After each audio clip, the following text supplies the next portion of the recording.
Hello world, my name is Shelly and today we will review 5 tips for having a productive meeting.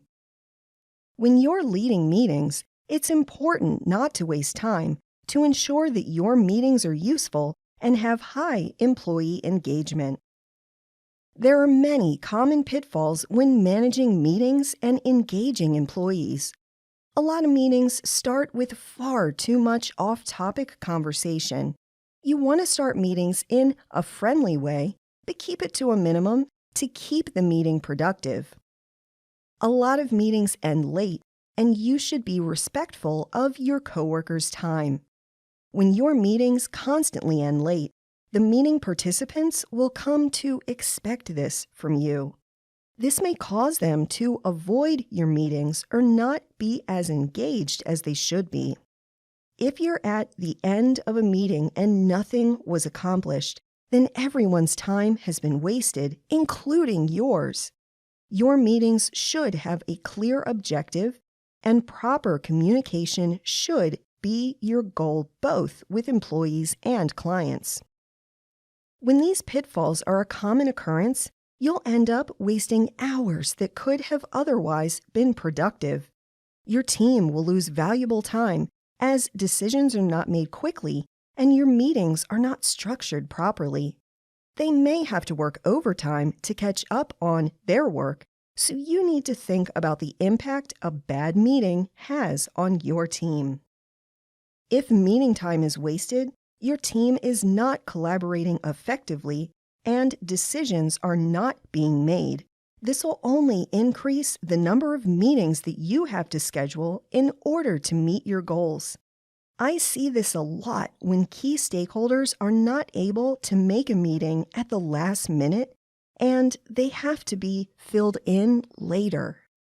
To avoid these common meeting pitfalls, you have to do your research to come up with the best solution for your team. Did you know that Hashnode doesn't have meetings at all?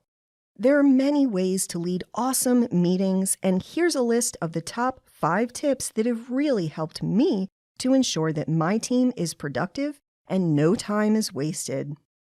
First, you need to know the difference between urgent and important.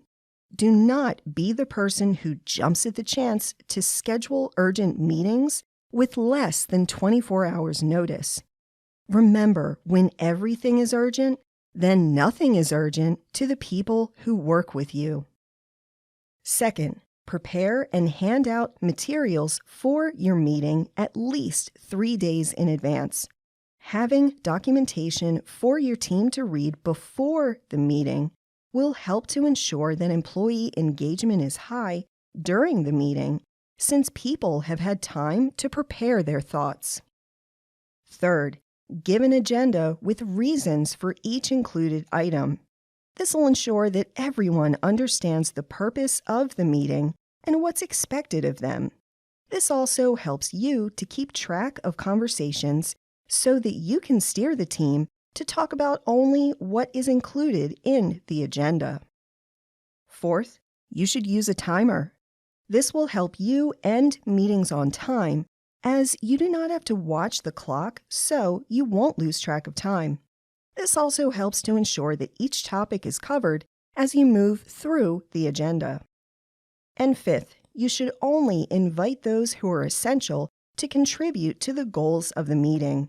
Having extraneous people in the meeting usually ends up to be a too many cooks in the kitchen situation. You also want to avoid having people listen in on meetings and never contribute anything. You can learn more about meeting preparedness and engagement in my Pluralsight course, Fostering Effective Team Collaboration and Communication. This course includes animated, scenario-based training, and you'll watch as a management team implements a communication plan to lead a self-managing team. By the end of this course, you will be able to establish a communication plan, avoid miscommunication, and provide your team with the tools for successful collaboration. Visit HoffsTech.com/teamcollab to get started with a free trial today. How are you going to support meeting productivity in your workplace? Let me know in the comments, and please be sure to like, subscribe, and share this video. Visit our website at HoffsTech.com and subscribe to my newsletter to be notified when I publish content and schedule events. Follow me on Twitter at @SBenhoff and check out my podcast, TRs in Tech, available now wherever you get your podcasts and on the TRs in Tech YouTube channel. Thanks for watching and have a great day.